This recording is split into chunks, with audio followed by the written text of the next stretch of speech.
Inside the walls are caving in. Sometimes I feel like giving up, but I just can't. It isn't in my blood. Laying on the bathroom floor, feeling nothing. I'm well and insecure. Give me something I could take to ease my mind slowly. Just have a drink and you'll feel better. Just take her home and you'll feel better. Keep telling me that it gets better. Does it ever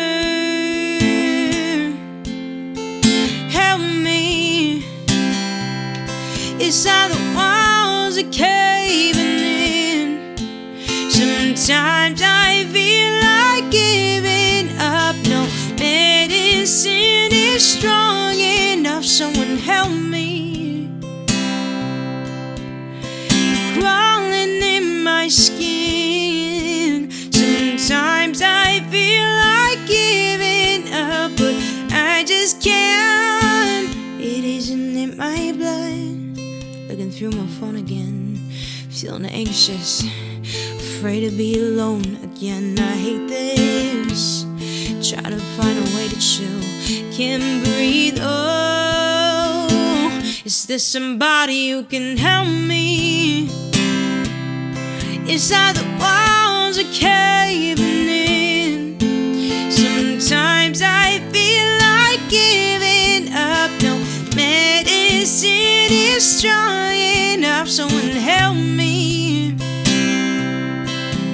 I'm crawling in my skin. Sometimes I feel like giving up, but I just can't. It isn't in my blood.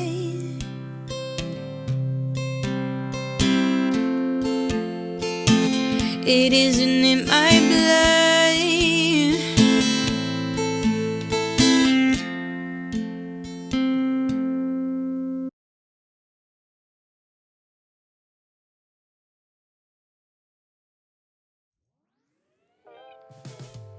Welcome to episode 22 of Covers Off the Street. For this week, I chose the song In My Blood by Shawn Mendes. Obviously, it's a song I played on the street because everything here is covers I've done on the street, off the street now. This song, I have really struggled during the pandemic with my own mental health, and a lot of us have. Even if you don't think that you have, if you've struggled mentally with your thoughts, with your mind, with yourself, that counts. Even if it may not be as extreme as the condition that I have, which I will discuss a little bit. This song just reminded me, like, yes, there is somebody who gets what I'm going through. Shawn Mendes. For me at the time, that had been my voice surgery. Last episode, we talked about how I coped with it as long as I could naturally, really tried to heal it. I did the best I could possibly, and it was just the way it needed to go. It was just fate. A lot of during the quarantine, I was silent, and I would practice and I would do as much as I can, and I would go live, but I was just getting more and more tired because of this injury that was in the way. So I had that surgery, like I said, and then after the surgery, you don't talk for 2 to 3 weeks, depending on your doctor.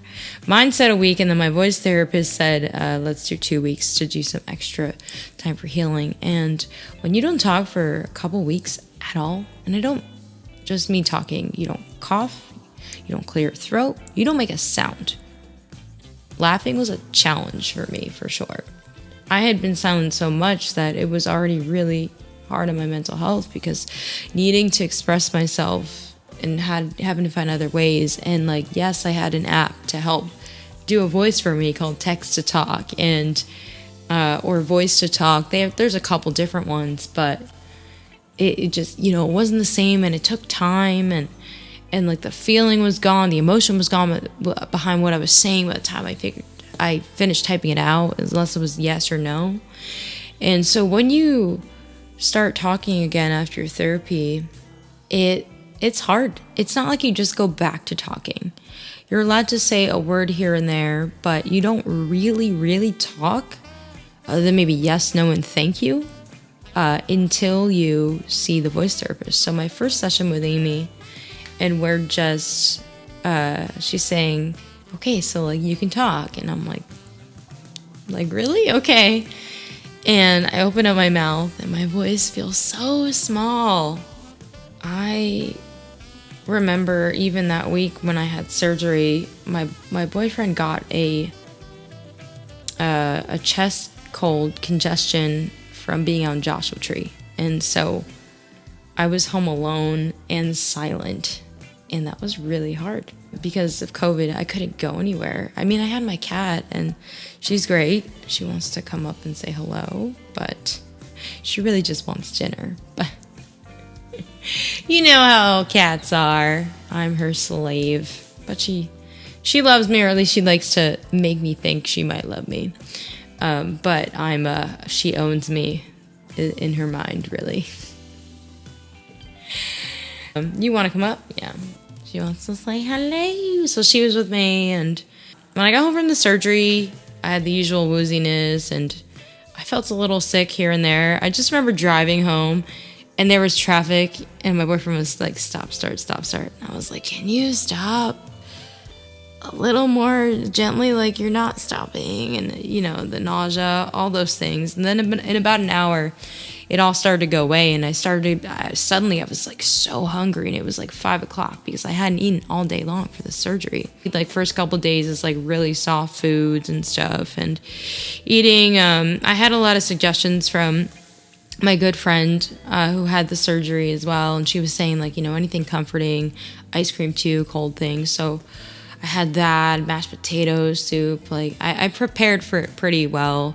I was just ready to just get on in there and get it over with. But once that was over, having the voice therapy, going to do that, by that point, I didn't lose who I was, because who I am is not just an artist, but it definitely threw me off center mentally speaking. Just not being able to communicate to the full means.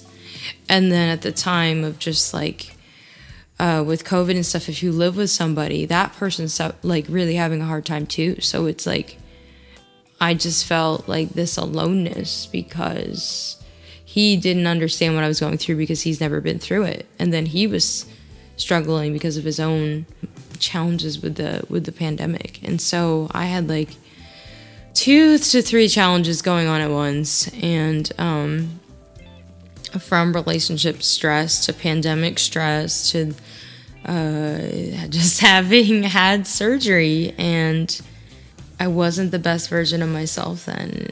I didn't realize until not talking how much it teaches you, but how much it also kind of wounds you at the same time. And I don't mean like wounds and just makes you vulnerable, but it doesn't bring the best version out of you. It does bring the best revelations, I will say, but that's about it. Yeah, so I have my first session and I start talking, and it's just so small and quiet, and it felt so different. Just imagine having to talk through a straw. So if you try to talk through a straw, it's like an extra challenge, and there's only so much air that can go through, and you have to work twice as hard to talk. That's like the closest thing I could think. And then suddenly that straw's not there anymore, but for months and months and months you were talking through that straw, and the straw kept getting smaller and smaller, meaning there was less air and ability to talk through it, and so you were getting more tired. That's what it was like for me. So taking it off, it was like slippery and small and weird, and I felt like I sounded weird. Obviously, when I play back the video now, I don't sound that weird, but I sound a little quieter and stuff. Amy said, you know, it's like driving a new car, so it's fun and new, but it also, you know, be mindful, go slow. So the first exercises were literally just, I got to talk for 5 minutes, and they were certain exercises that I had to do every hour. So every hour I could talk for 5 minutes. That's it. And then the next hour I would do the exercises. So basically it would go exercises, talking, exercises a couple times a day. Probably, I think it was about 5 times a day that we would do the exercises, and then talking, and then drinking fluids and doing all those things. And that's it. Couldn't do anything else. The next week I did a little bit more than that. And so it slowly increased from 10 minutes to some more exercises to a little bit of singing and strengthening. And then by, I would say, like week number 4, I started applying a little bit more effort into the throat. But to be completely transparent, I am still strengthening up. It takes a full year to really feel like you have your voice nice and broken in and all that stuff. And it's starting to really feel like it's getting there. But I still have days where I get tired, or I feel like I have old habits where I used to talk to work around the injury, because it becomes habit where your voice works a certain way to go around that pothole. Like I was saying, it's like a pothole where you're just used to driving that way, but it's not obviously good for the vehicle. My vehicle being my voice. And so, new car, vehicle, let's go car shopping. Just kidding. But I just thought of that. Yeah, so that was really hard. I remember the first time I got to sing a song after my surgery, strengthening it up in the initial stages. I think it was the 4th or 5th session. She would gauge it on how well I was hitting things and like retaining information. And so I got to sing my song that's going to be released. I don't have a date yet. I will announce it when I do. But my song, which is more about this issue and my journey, and it's called Silence. So do not forget to follow on Spotify, Apple, Bandcamp, wherever you get your music, Amazon. My website, obviously, you can get my CD there of Interlude, but this won't include the new stuff. So make sure to follow and subscribe on your favorite platforms, including Twitch, where I will announce more then. Don't forget to drop into my Discord as well. That link is all below in the About section. Or should I say, more info. I'm so used to saying about because of Twitch, but I digress. I sang that song, and it was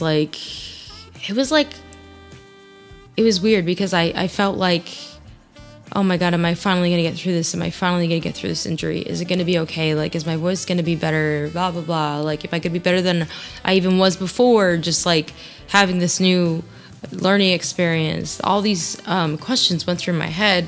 There were all these questions, and then I just sang the song. And even though it was so hard to sing it, like, that's the other thing is, like, you have your voice, but because you have an injury and it's still healing and vulnerable and stuff, especially within the first couple months, it was like I just got tired so easily, and it was hard. I had to really do the work, and I had to not only retrain my singing voice, I had to retrain my talking voice, because that's how it is. You're retraining your voice how to vibrate together, because it's 2 sides.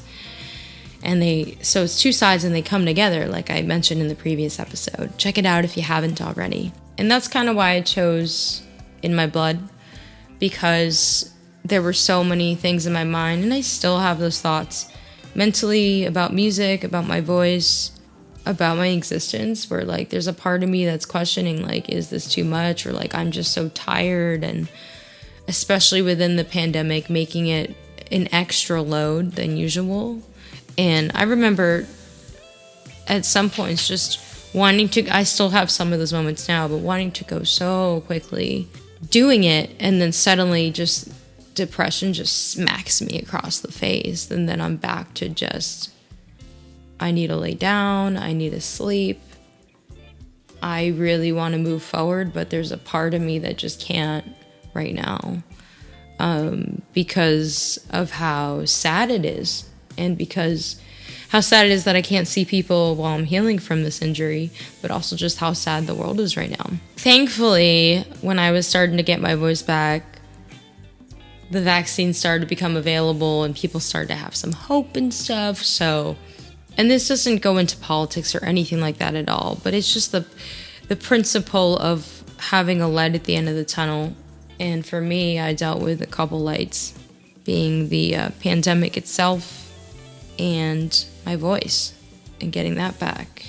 And then getting into Twitch and doing that full time and then becoming an affiliate. And I still am very mindful with the way that I use my voice, and I listen to my body a lot more than I have in the past. Sometimes a little too much where I overthink it when there's nothing going on. So I've been learning that balance, but I'm grateful that I had the time of this pandemic to heal instead of feeling even more pressure with gigs and live gigs and missed opportunities. I'm grateful that at least, although it was a horrific, tragic time, it was a good time to find time to just be and to heal. And so my year post-surgery will be coming up in August.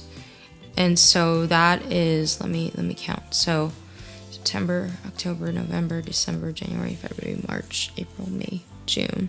So in 2 months, I will be 1 year post-surgery.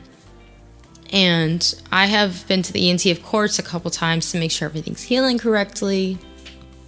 Everything's good. And he said everything's looking really good. I just had one a couple weeks ago. So even though sometimes I feel tense and I feel a struggle sometimes, and there's like this phantom pain of the past per se, not to say that I feel like a ton of pain. There's this phantom like, oh yeah, I had an injury and my mind and body is still getting past the shock of that and that going through that and those habits. I can finally say that I'm finally on the other side.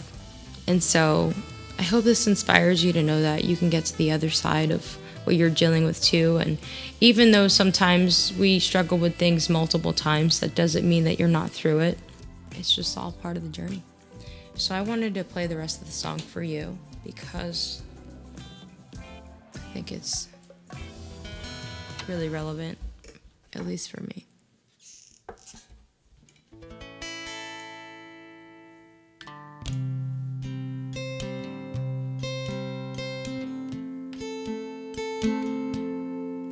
I need somebody now.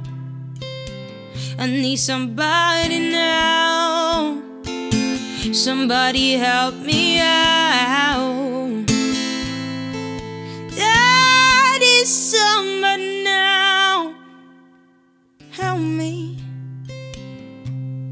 It's like the walls are caving in. Sometimes I feel like giving up, but I just can't. Isn't it my blood?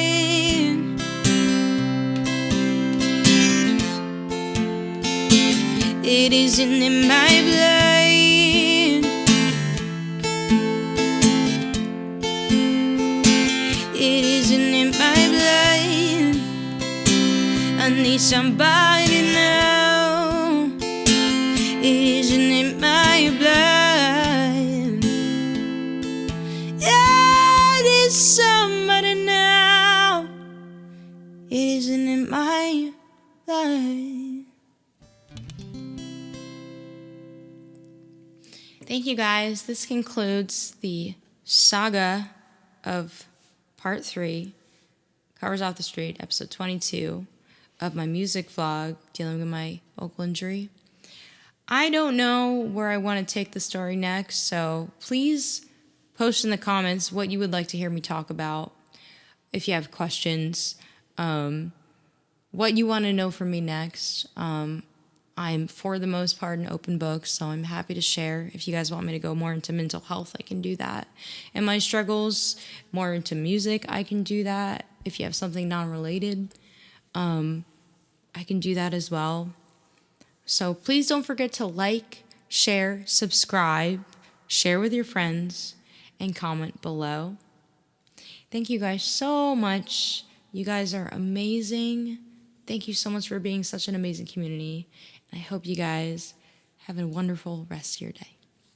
Bye. Thanks for watching. Please consider supporting Sarah Lightman on Patreon.